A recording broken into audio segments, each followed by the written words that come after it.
to him, started to go look at his tape at Western Michigan a lot more, and you saw a lot that you like to see in a receiver, a guy that is one of the best route runners in this draft.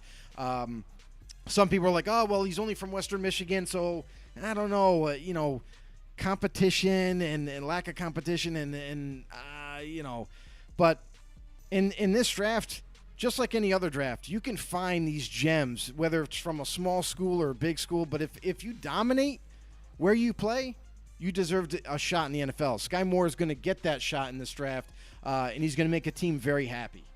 Yeah, for some reason, Cody, I don't know. There was a cutout with the video. Don't know. We didn't really lose much here, but it did cut out from everybody else. So I just want to apologize to everybody if you guys did lose a video feed. He said, and I'm back. That was because it did cut out. Yeah, so I don't think it was on anybody else's end. I think it was on our end. I'm not sure what's going on, but we are still going. And we are looking at the top 10 wide receivers here. If you missed it here, there's number 10 in George Pickens and Sky Moore here at number 9. Joe, let's take a look now for your number 8 here. There you go. I can't even read it. You can't even read it? Oh, you can't read Christian it? Watkins? Is that who that is? Watson. Yes. Christian Watson's from North Dakota State? Yeah, North Dakota State. You're right. Jesus sorry. Christ, that was terrible. Oh, sorry. I had to open up the chat box here. Is that better for you? That's better. There you go. Christian Watkins from North Dakota State, a kid that kind of opened up people's eyes on him at the combine, what he was able to run, and then people were like, wow, this kid is a giant of a receiver. He's, very tall, 6'3", 6'4" type of frame, and he can run a sub 4.4. That's pretty insane. So people started to pay attention to him. Now, the only problem is with his tape is the fact that I didn't see enough of him receiving the ball. North Dakota State is known more for their running game than they are their passing game. I would have liked to see a little bit more. So going into the NFL, we have to see if he can run the full route tree. We got to see if he can, make all the catches and see how good of a route runner he can be at the next level. So that's why he's a little lower on my list than most. But at 8, it's Christian Watson from North Dakota State. All right, here we go. Number 7, Treylon Burks from Arkansas. This dude gets so much flack for not being the fast guy. But Treylon Burks can run really good routes, and that's what's going to get you separation at the next level. He tested at 4.5 on the 40, which is average in the NFL. So he's not going to break away from anybody, in the long run. But what he can do is a lot of different things. He was used at Arkansas as a running back and a wide receiver. So I know everyone's going to automatically think, oh, is it anything like Deebo Samuel? He's similar. He's not the same guy. But when you look at his physique, he looks like a tank that plays wide receiver. Runs great routes, has good hands. Not the best hands, but has decent hands. And if he goes to a team that wants to kind of do some trick plays with him as a running back, as a receiver in the slot possibly, this guy could really open up, some whoop ass on the defense. So Treylon Burks, I really like him. He's one of my favorite players. I don't think he gets enough credit for what he can do, but we're going to find out on Sundays. All right, here we go. Now moving on, we got number 6. Alec Pierce from Cincinnati. This is another wide receiver in my top 10 that doesn't get enough credit. Sometimes he's not even in the top 10 conversation, but Alec Pierce out of Cincinnati, this is a guy that I wish Desmond Ridder linked up with a lot more often because he is such a gifted athlete. He's not only a big wide receiver, but he is super fast. He ran a 4.4. He can run all the different routes. He has phenomenal hands. And that's why I have him this high on my top 10 list, is I really believe that Alec Pierce in the next level, you're going to look, he's very similar to, he's almost like a faster Cooper Kupp in a sense. A guy that you can utilize him in any, in the slot, outside, inside. A guy that's going to do a lot for the offense, and he's kind of not even really being talked about right now. All right, next up in your top 10 list here for your wide receivers, Drake London from USC. Yes, I am not that high on Drake London, as you can see. He is my number 5 wide receiver, and there's a reason for it, because he tested at he only ran a 4.5 on his 40. It's not slow, but it's not fast either. It's an average time that everybody runs in the NFL. So he had an issue in college with separation. He does run good routes. However, if you have a speedy defense, they're going to be able to catch up with him and make up that gap that they lost. So Drake London, he relied heavily on the contested catch and was the number one in contested catches in college football. But that's not going to get you anywhere in the NFL. You got to learn how to create that separation. And if whatever team he goes to, if the coaches can kind of work on him on utilizing his body more and creating that space, even if the corner is there or safety or linebacker or whoever, that's going to be better for him. I see Drake London as a glorified slot receiver, but if as far as putting him on the outside, he can play there. But I just don't think – I think because of his issues with getting separation, I think outside corners are going to be all over him. All right, moving on to your number 4. Jahan Dotson from Penn State, one of the most elusive wide receivers in this draft, a guy that has one of the best route running capabilities there is. The only question for Jahan Dotson was he was a little bit banged up in college. Also, from time to time, he would kind of tend to maybe let that ball slip out of his hands, but he's made some phenomenal contested catches as well. So for me, it's even though he's number 4 on my list, I think the world of this dude. I think he could be that very elite outside receiver for whoever drafts him. Jahan Dotson from Penn State, a guy that can do a lot of things well, and he's really fast. So, and when you get him the ball in his hands in the open field, good luck tackling him. All right, here we go. Next up for your number 3. Chris Olave from Ohio State. A lot of people have this kid in their top 5. Chris Olave, blazing speed. I mean, he is so fast. Sub 4.3, very fast dude. And the only question I would have about him is people kind of questioned, like, well, can he get off the bump and run coverage? Can he? I've seen enough. A guy that can kind of just throw your hands over, and before you know it, he's 10 yards behind you or more. Guy that's very fast. He's going to take the roof off of a defense, and he's going to be that big-time deep threat. I hope to God that when whatever team drafts him, they don't utilize him as just a deep threat. Because what's going to make Chris Olave a lot more dangerous is when you utilize him in every facet of the route tree. So short, intermediate, and deep. That's where he's going to, pay huge dividends for whatever team drafts him. But Chris Olave from Ohio State, very big-time speedster and one of the best in this class. All right, that brings up your number 2 wide receivers here. Jameson Williams from Alabama. I got Listen, if it wasn't for his injury, Jameson Williams would have been my number 1 easy. Runs a 4.4. He's fast. He runs all the routes. He makes difficult catches. He has breakaway speed in the open. He's hard to get to. He has great moves. He does everything really, really well. And he is definitely that consummate number 1 type of wide receiver that you need on your team to carry you into the playoffs. Jameson Williams, he is going to slide in this draft just based off his injury from last season, which I think is kind of crazy. We've seen time and time again athletes come back from their injury, then all of a sudden they're starters for their team and they help produce. Jameson Williams, he's going to be an absolute steal for whoever. All right, that leads you up to your number 1 now, wide receiver. Number 1, I got Garrett Wilson from Ohio State. Yes, another Ohio State receiver.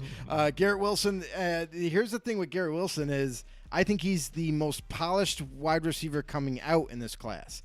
A guy that is one of the most precision route runners in this class. A guy that has phenomenal hands. He's made very good contested throws. He plays bigger than what he is, and he also the big question mark for him coming into this draft was, is he fast enough? Well, he ran a 4.4 at his pro day and combine, so that question was answered pretty quickly. Garrett Wilson is my number 1. And there you have it for my top 10. All right, there you go. Let's take a look at it real quick again. Just here it is, the 10 right here, top wide receivers on Joe's list for this particular draft, 2022 NFL draft. And, of course, he's got some honorable mentions that just did not make the cut, but they're worth mentioning. Here we go. Let's take a look at them, Joe. Honorable mentions, I mean, Justin Ross from Clemson, he's a kid that he also is coming back from an injury. And honestly, if Justin Ross got a chance to play this past season, then he might have been in this top 5 discussion. That's how talented he is. John Mechie, he's seen more of a slot receiver, but again, a guy that can run routes, he can catch the football, and has that little bit of an extra boost in speed. Jalen Tolbert, Tyquan Thornton, who kind of blew up the combine with his extremely fast 40 at Baylor. My question for Tyquan Thornton is, does he have the consistent hands he needs at the next level?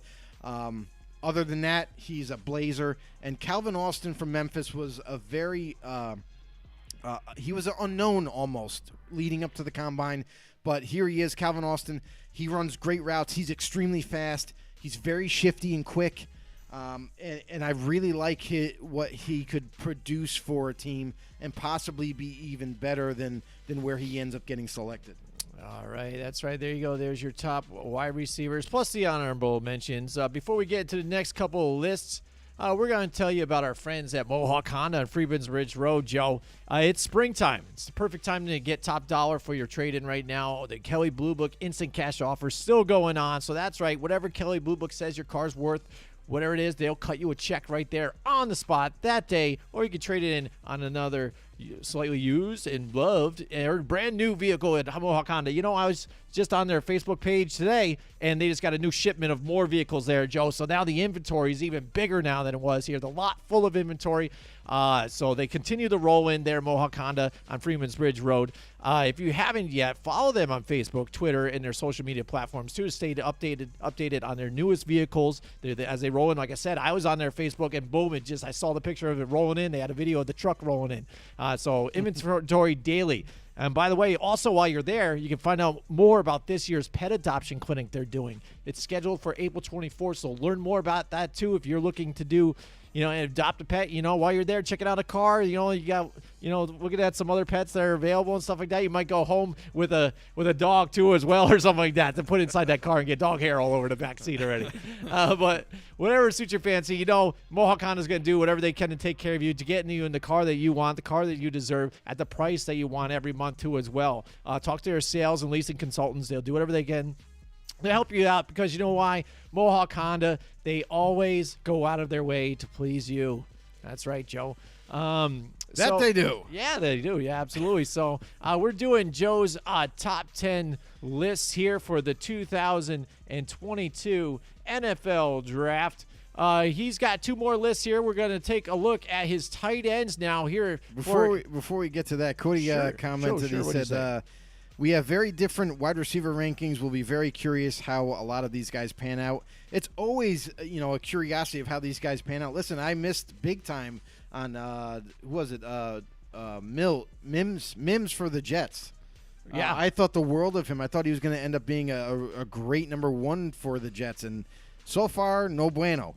So completely missed on him. But he also says, calling it now, Calvin Austin could end up being one of the biggest wide receiver steals in the entire draft. And I have to agree with you, Cody. I love Calvin Austin. And don't get me wrong, just because the way the top 10 list is, or honorable mentions or whatever, it's not saying that they're not good players. It's just extremely hard to rank these guys because they're so different from each other, a lot of them. Absolutely. But we're off to tight ends. Here we go. Yeah, I already sneak peeked it here, but here, if you didn't check it out, here it is here. Number 10. Derek Deese from San Jose State. This is definitely one of those receiving threats at tight end. A kid that definitely needs more further development, but if you're going to try to use him as a blocker, I don't suggest you do.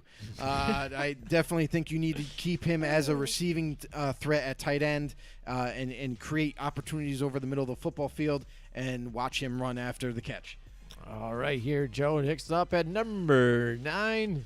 Cade, I don't even know how you pronounce his last name, but Oten is what I'm going to say, from Washington. Cade is more of your prototypical tight end. He can block, he can go out and receive, but he's not super fast, but he can get the job done. Has good hands, can block for you, an inline blocker. But Cade Oten, he cracks the number 9 spot there because he can do a lot of things well. All right. Moving right along. Number 8. This is another threat at tight end. Isaiah Likely, who's likely to get drafted from Coastal Carolina. You see what I did there. Blazing fast speed for a tight end. He looks more like a wide receiver, and there's a reason for that. He converted from wide receiver to play tight end and was an absolute blazer at Coastal Carolina. Tore up defenses left and right. Has everything that you would like to see at tight end. Good size, has great hands, but man, oh man, he's hard to stay with and cover. So look for a team that's going to utilize his talents in the open field, get him the football, and see what he can do afterwards. At number 7, we got Jalen Weidermeyer from Texas A&M. This is a very big specimen of a tight end. A guy who is still a little bit raw, needs to be developed further, doesn't have the most consistent hands, but if you can get him locked in and ready for the NFL, this dude has a lot to offer. He can block very well. He needs to work on his route running a little bit, but man, when you get the ball in his hands, he is a ferocious bulldog, dude. He is looking for contact. He wants to run through people all day.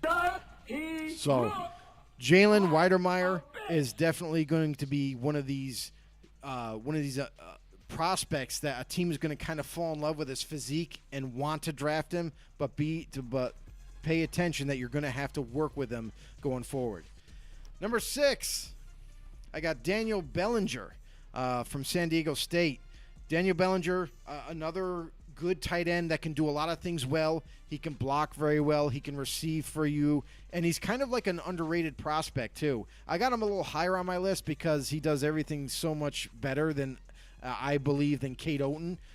So that's why he kind of is a little bit higher, a little bit more polished at tight end. But San Diego State, Daniel Bellinger is at number 6. And number 5, this is one of my favorite tight ends coming out, Jelani Woods from Virginia.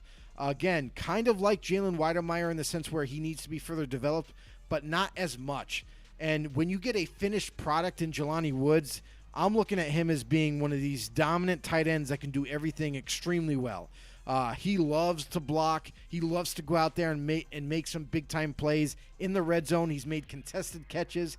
He's broken tackles in the open field, and he's a little faster than what he looks like. He looks like a big, dominating type of person, and he's got speed to go with it. So with that physicality and his catching and blocking ability, he's at my number 5 spot, and I hope to get him. I want him right now. I want to draft that kid. That kid's amazing. Has a lot of potential. Going into number 4, from Maryland, we got Chig Okonkwo. That's right, Okonkwo. From Maryland. This is a dude that if you're looking at one of the more premier type of receiving threats, he's the more polished tight end. He has halfway decent size. He's a little shorter than your typical tight end, but man, he's not a blocker. Let's get that right out of the way. But again, he's very polished in his route running. He runs very physical. And looking to always score as soon as the ball gets in his hands. So he has the capability to learn how to block better, but he's just not quite there yet. But man, is he a big time receiving threat? I compare Chig to more like a Noah Fant type. Mm-hmm. So from Maryland, that's my guy, Chig. Number 3, from Ohio State, I got Jeremy Ruckert. Jeremy Ruckert's kind of going a little bit under the radar so far with some of these these big time, scouts that are out there, and even like some of the big wigs at NFL Network and ESPN, the draft analysts there.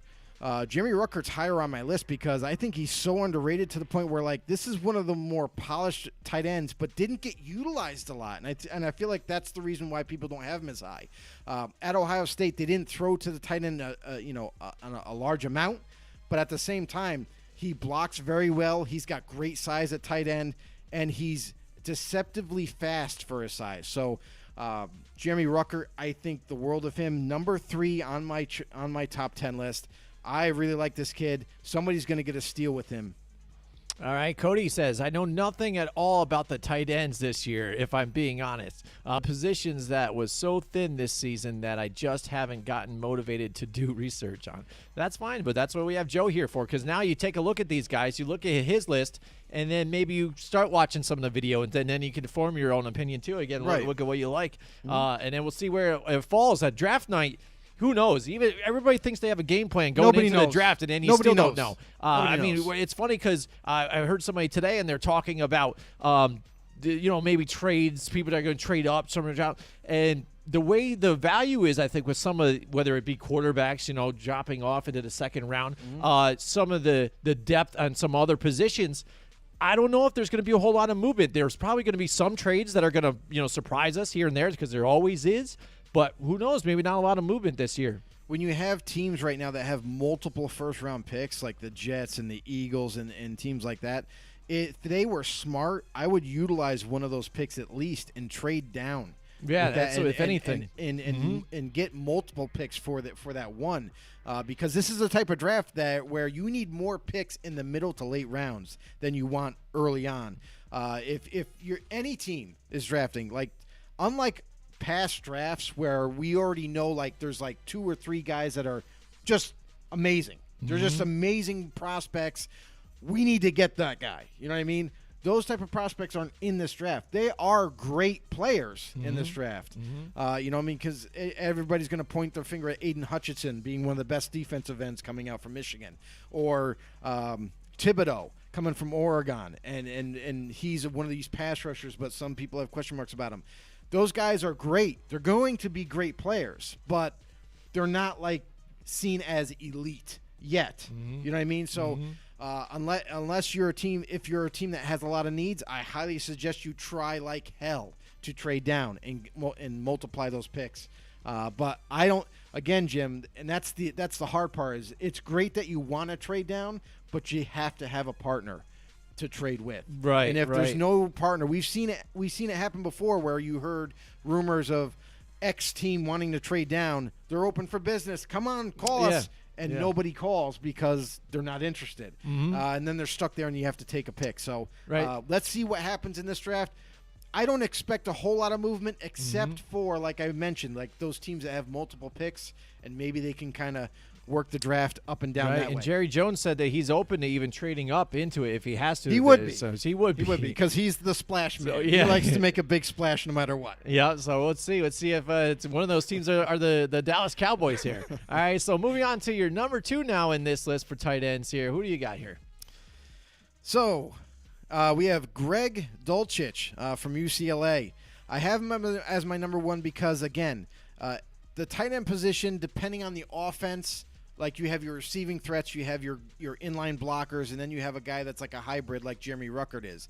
A guy that can block and go out for a pass. So Greg Dulcich from UCLA, he's kind of like a guy that you look at him, he's a very big type of tight end, very, very big in stature, but he did everything very well to the point where like people were questioning how athletic is he.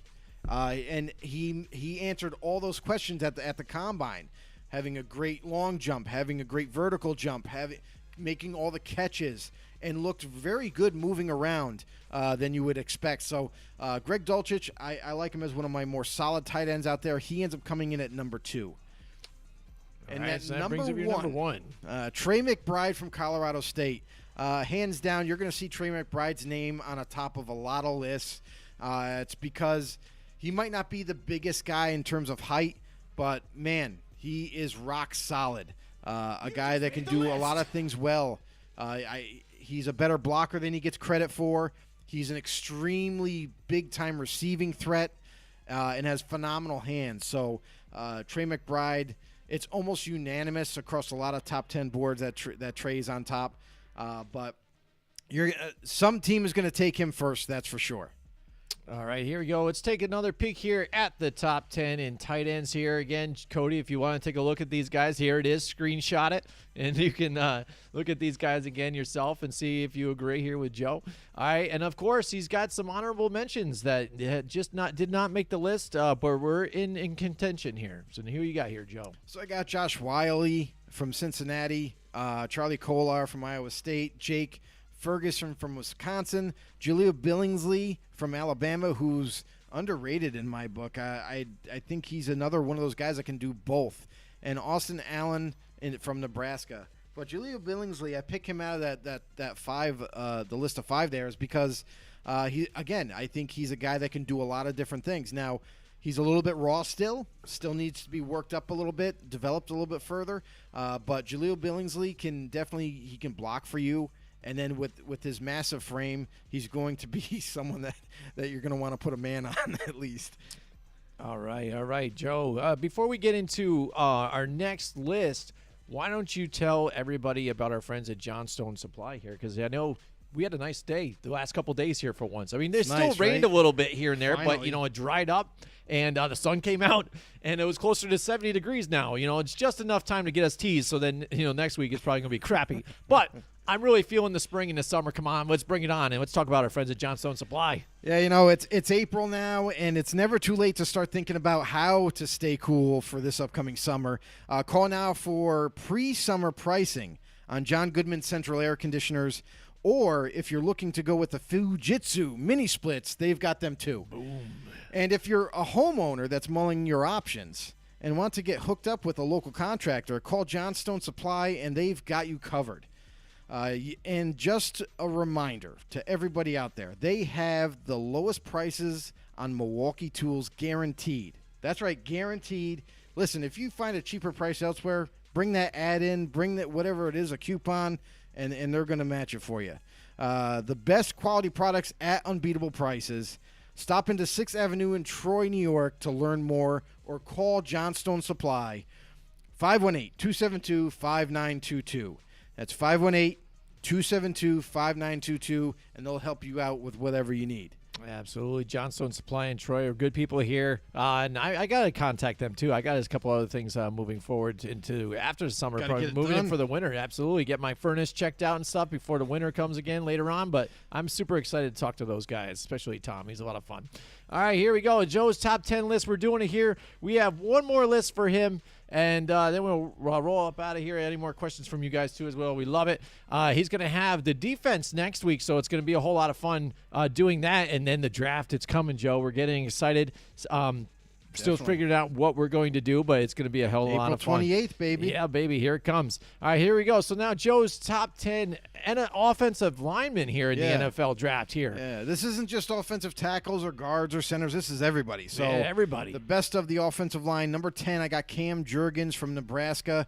What was kind of surprising to me about Cam is that I didn't really know much about him in my early process of looking at these linemen, but he kind of blew up for me at the combine.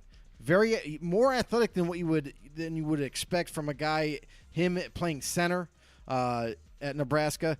But wow, he was good at moving around, very athletic, did well in all the drills, and a guy that ran faster than I thought he would too. So look at a guy that can not only block very well, run and pass, but also a guy that can probably pull out of that center position for teams that are looking for that. Absolutely. We got a comment here from Cody. He says about the screenshot when I told him about the tight ends. He goes, I just did. You'll see me doing some research on lunch tomorrow. He said, I'll do my homework so I'm ready to compare notes next week. Absolutely. Well, we just said we got the defense next week coming up. So do your homework and rejoin us here next week on that one. So we'll see if your list compares close to what Joe has here. Everybody else out there, too. Mike Tack and all you guys, too. If you haven't yet, make sure you guys make your list here and compare them with us, too. And don't forget, also, if you guys are listening to us on Spotify and Google Play and all that stuff, we appreciate you guys checking us out. And make sure you guys post a rating, too. That helps us out and helps the media group, too, and get better numbers so we can figure out who we can reach and how best we can serve you guys out there. All right, so now moving on now to your number 9 here for offensive linemen. Who do you got? Offensive tackle from Central Michigan, Bernard Raymond. This guy is a little raw, but man, you cannot teach size. This guy's gigantic. And not only is he gigantic, but he's athletic and strong. Needs work on his technique, needs work on his base and staying anchored low to the ground. But if you can work and get these things all sorted out, Bernard Raymond could easily become a starting caliber and maybe even a all-pro someday at offensive tackle. Has all the attributes that you're looking for: size, strength. He's got athleticism. He's got quick feet. You just got to work in further development as a technician. Number 8. That's a huge bitch. I have Daniel Falele from Minnesota. This is a very I said Bernard Raymond was big. Daniel Falele is a extremely huge man. That's a huge bitch. He's 6'8", everybody. 6'8", 360. If you can picture that. Gigantic guy. But listen, if you're going to draft him, if you're a zone blocking scheme type of team, you're not going to draft this kid. This guy is going to be a power blocking, going to maul you, going to massacre you, just like that soundbite said. And he's going to punish you from start to finish. Daniel Falele is one of my favorite offensive linemen coming out. Again, just like Bernard, he needs a little bit more refinement, but if you're looking to plug him in at the power blocking scheme, you're not going to be disappointed. It is pointless to resist, my son. All right, moving on to number 7. One of the best offensive linemen in this draft, Kenyon Green from Texas A&M. He's seen as a guard coming into the next level, and he played that position in college. Kenyon Green, very athletic, very strong, a guy that does not let up until the whistle's blown. Kenyon Green, very polished type of blocker. He got better since he's been at Texas A&M. He's gotten better every year. He's been the starter there. And what's to say that he can't be one of the best guards in the NFL one day? Oh, yeah, here we go. Next up here on your list for the top offensive linemen here. Now, that's tackles, guards, everybody here. So here we go. We're in the top. We got 6 here. Here we go. Trevor Penning. Northern Iowa. Yeah, Northern Iowa. Offensive tackle, a very mean type of player. If you like your guys that are going to look to hurt people, this is your guy because he does not let up. Another punishing type of offensive lineman that looks to put you in the ground. Loves to embarrass people. We saw it at the Senior Bowl where he was literally throwing defensive ends around like they were rag dolls. Trevor Penning, I love a guy with a mean streak. This is him to a T. He does need a little bit refinement in the pass blocking game, but nonetheless, a very nice prospect to work with and definitely going to end up being a starter somewhere. All right, here now we've got your top 5 here. Cracking the top 5 for your offensive linemen. Zion Johnson from Boston College. This dude is amazing. He's very versatile. He can play any guard spot, any tackle spot. For Boston College, he did that very, very well and often. Zion Johnson is one of the most gifted offensive linemen out there. Like, there's not really a position for him. He can play guard or tackle, so do what you want with him. You know what I mean? And he'll be glad to do it. But he's one of my more versatile offensive lineman that is a lot more polished than most. All right, that leads you to number 4. Tyler Linderbaum from Iowa. Tyler reminds me of like a Jason Kelsey type of center. And if you got that kind of a Pro Bowl, physique and the talent right there, it's going to be hard to. If you're a team that needs center, this is the guy that you need to target. Is basically what I'm getting at. He's very similar in size to Jason Kelsey, and looks like a mirror image of him when you watch his tape. So, great blocker, pass and run, can pull, can do everything. He snaps extremely well, and he has a quarterback mindset for the offensive line. So that's what you really want in a center. That is going to be the number 1 center taken off the board. I'll be shocked if it isn't. But Tyler Linderbaum is at my number 4 spot from Iowa. All right, here, getting down to the nitty-gritty here of this list. I got Charles Cross from Mississippi State. Charles Cross could very easily be higher on this list. But Charles Cross, to me, I see him as one of the best offensive tackles coming out. Very polished, does everything extremely well, does not get off balance, stays balanced, has great punch, and locks you up. Once he gets his hands on you, you're not going nowhere. So a guy that can do everything well in terms of the run and pass blocking game, but also a guy with size and strength and all that. So Charles Cross, very polished type of offensive lineman. Whoever gets him has definitely got a day one starter automatically. Alrighty, here we go. Now we're down here to the top two. Top two, who's it going to be? Here we go. I got Evan Neal from Alabama. Some people are conflicted with this number 1 and number 2 spot, but before we announce the number 1 guy, I'll say this. I'll say I see Evan Neal and the number 1 guy as more like 1A, 1B, because you can make your case to either one. Now, both of them are going to be seen as being left tackles, but I feel like they're versatile enough to where they could play either side. Wow. Evan Neal, a monster of a man, a guy that can do everything well. One thing that I have a little bit of a question about him is I wonder at the next level, because he didn't really get challenged at Alabama, I don't think. I think he relied a lot on his physical talents because he was so dominating as a big offensive lineman, and has really good feet to where I don't think he was really challenged at all. So I wonder what that's going to look like at the next level when you're going to have to deal with a lot of fast pass rushers and so forth.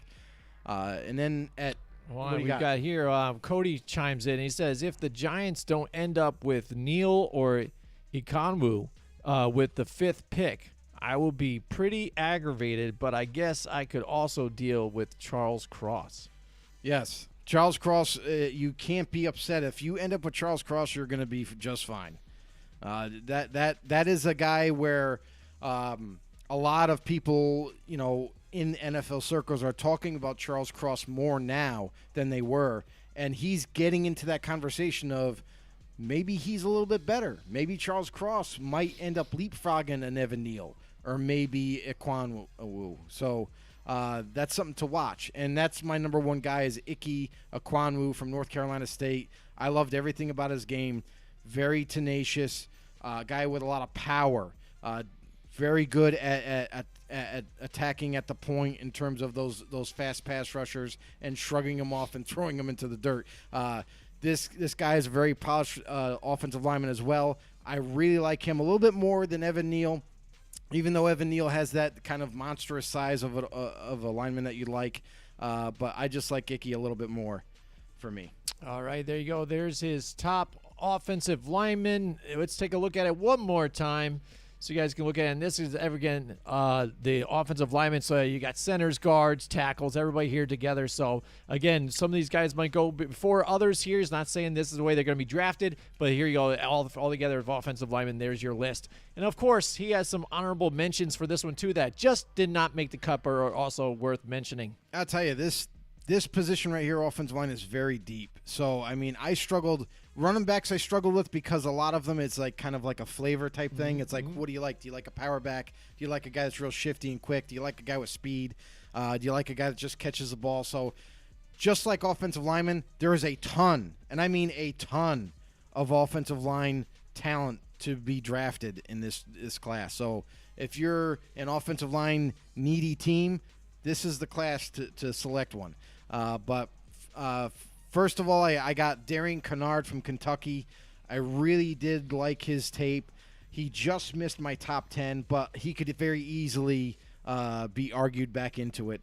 Abraham Lucas from Washington State, a guy that's going to need a little bit of development. He's a little tiny bit raw, but you got to love his upside. Alec Lindstrom, another center from Boston College, really good. He has the argument of being second or third in the list for centers. Tyler Smith is a raw prospect, but a lot of people love his athleticism, his size at Tulsa.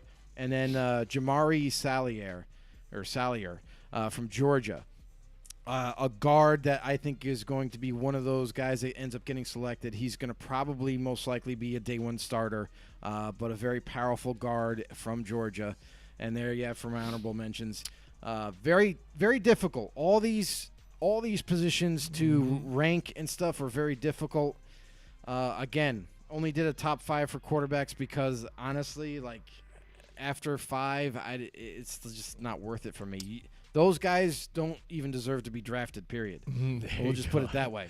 All right, so real quick, we're just going to buzz through. So everybody that's watching this visually is going to have a good treat, but everybody that's listening, you're going to miss out absolutely. So make sure you go to Facebook or YouTube, hit the subscribe button on YouTube as well, and then you guys can see it visually. Yeah, so all our podcasters out there, you can also follow us at anywhere you get your podcasts. Make sure you follow us. Make sure you tag along on this ride.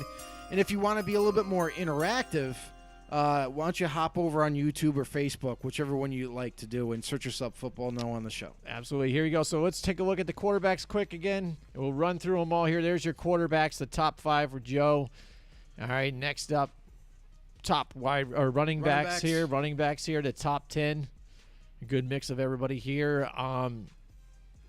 There's your wide receivers. And your tight ends. And then to round out, we just finished up with the offensive lineman here. So, again, overall, absolutely. So, again, whatever, like Joe said, it depends on what you kind of like and what your flavor might be for a lot of these different guys. Who do you expect your team to grab? I know Cody talked about the Giants possibly grabbing some of these guys the offensive linemen there. It's all about needs and trying to get value. Everybody talks about value in the draft, and that means different things to different people out there too. A lot of people value certain guys. Like you had different values with Cody on other guys too. Wide receivers, wide receivers, stuff like that. So when we had a conversation, I forget who it was last week. I think it was maybe it was 2 weeks ago. I think the guy from Twitch about do you go for needs or do you go for like value or best available? And that's the battle you kind of fight in the draft always. But I think overall it's going to be probably best available because you don't want to reach on your needs. And again, a lot of that stuff reaching though, that's almost determined years after if whether it was a reach or not. So and that's the thing is a lot of people will say, oh well, they reached on that player. Now in terms of reaching, somebody might have him ranked as a 3rd round pick, but you took him in the bottom of the 1st round. Maybe that team doesn't believe that. That team's philosophy, they're like, no, we were hoping that he was here and he's here, we're going to take him. Some people might see it as a reach, but other people might be like, oh, well, he is a decent player. But what's to say, like, and here's the other thing that nobody takes criticism if they make a pick and they're like, oh, it was a reach, and then they end up panning out. You know what I'm saying? Then they're oh, no, that was a great pick. No, so to me, there's no such thing as reaches. Like, we always utilize that term. You know what I mean? We're like, that guy got picked when? Are you kidding me? You could have got him in the middle round. You know what I mean? We all react that way as fans. We all say it. We all utilize that term. But in actuality, there's no such thing as a reach because wherever a team selects a prospect, that's where they believed they should take him. So we don't get to know all the aspects and details and information like these NFL teams do. So what we might think is a reach, maybe on their big board, this guy is a lot higher than we think he should be. So you got to let the coaches and the scouts out there, they kind of make their debates and how they set up their board. And then once it's done, then it's kind of like, all right, well, you would hope that your team drafts based off best available. You would hope. It doesn't always happen. And I would give some advice to say if you are running a team and let's just say, for example, you're sitting in a spot and the guys that you have at pick 22, right, are not there. None of the guys that you wanted are at pick 22. What do? Well, don't pick based off need right there because teams have done that before and it's backfired a lot. How about you try to trade out then? If your guys aren't there that you were hoping were there, trade out of that spot and then kind of collect yourself and maybe you'll get the next grouping that you're looking for. So if you can, obviously if you're stuck there, then you just got to take whatever you can. And I would say even though you might need a tackle, a quarterback, a running back, a receiver, whatever it is, linebacker, don't take a position if you think like, well, we might be able to get him in the next round. You know what I mean? Mm-hmm. Take the even if you have an offensive line. You know what I mean? Let's just say if you have a pretty solid offensive line, there's a guy that slid there and you did not expect, but you really need receiver. You really need corner. But none of those positions are there in on your chart are valuable to take.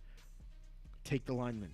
Because if you can't trade out, just take the lineman. You become richer in that position then. Right. And that way, most likely you don't miss that way. Absolutely. Hey, you could always use another lineman. You know, the way I look at it. You never The have Giants- enough. the Never have Giants enough. have tried multiple years. So, Well, to be fair, before Dave Gettleman, and even now with Dave Gettleman, they've neglected that position grouping for quite some time. right. So now you're hoping, as a Giants fan, we know everybody. This is Jim, the Giants fan. If you Cody, don't, the Giants if fan you out don't, there, too. if you don't already know, but you know, you're hoping that going forward that they're going to help address that position and get it stronger. And now Joe Shane again. We hope that they can turn the New page regime, here. You New know what I GM. mean? Yep. New It's getting regime. kind of scary though again too, when they started don't to know. get a lot of more, former Buffalo Bills and stuff like that in the house, much like what Gettleman would do with the Carolina Panthers. But still, they had a lot of success with Buffalo these past couple seasons here. That it was different with Gettleman with Carolina there too. So I mean, there's difference there. But So you we gotta- can only hope. Right, but you can only gotta expect that. Just like anywhere there is a new regime, you gotta expect them to bring some, because of the Right, yeah. relationships and ties that they have And help- with players or coaches or front office staff. They're going to bring in a few guys from their past Right, regime. to help sell everything too as well, to get it going. And yeah, I like what they've done with Tyrod Taylor too, because again, this is where it's going to rest on the shoulders of Daniel Jones, see what he could do here this season with some more weapons, and hopefully they stay healthy, and then they can also gather some offensive linemen. And then if not, then you've got Tyrod Taylor right there, who has looked right. good in previous years, just recently just couldn't really stay healthy. Right, and that's the thing, is I would say Daniel Jones beware, because if Tyrod Taylor looks so good in that offense that it's like hard to deny. I mean, I don't know. Maybe you might be rocking Tyrod Taylor as your starter. It's a possibility. Absolutely. Before we get out of here, I want to make some announcements for you guys, for local guys out there. If you haven't noticed this yet, I'm seeing a big billboard on I-90. The Albany Empire are going to kick off their home season here. Their season coming up, and their first home game is Saturday, April 23rd. Godzilla Media will be hosting the pregame show starting at 3:30 p.m. live from the MVP Arena, and you can watch it on Godzilla Media's YouTube channel as well, just the same one that we broadcast from. Buy your tickets today at albanyempirenal.com. And then also, too, Godzilla Media will be live this year for the NFL Draft at Iron's Edge at Boston Spa Country Club. Join Godzilla Media live in location starting at 6:30 and throughout the entire first round. Enjoy drink specials, food, football fans, and more Thursday, food. April 28th. For more information on upcoming draft night broadcasts, continue to watch shows like ours and check out GodzillaMedia.com. Unfortunately, we won't be able to make it that night. I know my wife has to work later, too, so I won't be able to make the show. But I'll try and check it out, too, on our YouTube page, though, too. That's what's great about it. You just check them out. If you can't be there in spirit and hang out and watch the guys and support the guys at Godzilla Media. Absolutely. Again, Joe's doing his list. The draft's coming up in 2 weeks. Next week, he will have his defensive men. We're hoping. We're hoping. Yeah, it's going to be It's a lot of fun. So work. who will we go? Because there's a lot of people talking about the defensemen here. Yeah. Whether it be corners, Right. like I said, the pass rushers Yeah. and stuff like that, edge rusher. Who does he rank above some other people? There's a lot of debate on who's going to go first. What the Jacksonville Jaguars might even grab. Will they go O-line? Will they go defense? We don't know, and but you know that's- what? Also, before that Yeah. Wednesday before the NFL draft, we're going to have our mock draft as Mock well. draft. So you First will round mock see draft. what we actually think. That's right, first round mock draft, and it's going to be fun because, unlike any other draft in the past, I feel like this one is going to be the most difficult to try to decipher, because, just like we mentioned, like you should pick best available. Well, technically, there's a lot of best availables here, and it might get real tricky on which one you should take, which position, which player from each position. That's going to be the fun debate that we have. And we're going to be here to disclose that for you next week. Yeah, absolutely. All right, so that's it for us tonight. Hope you guys enjoyed the show, and we'll see you guys next time. Join us next week from 8 till 10 Wednesday night for more Football on the Know with Jim and Joe.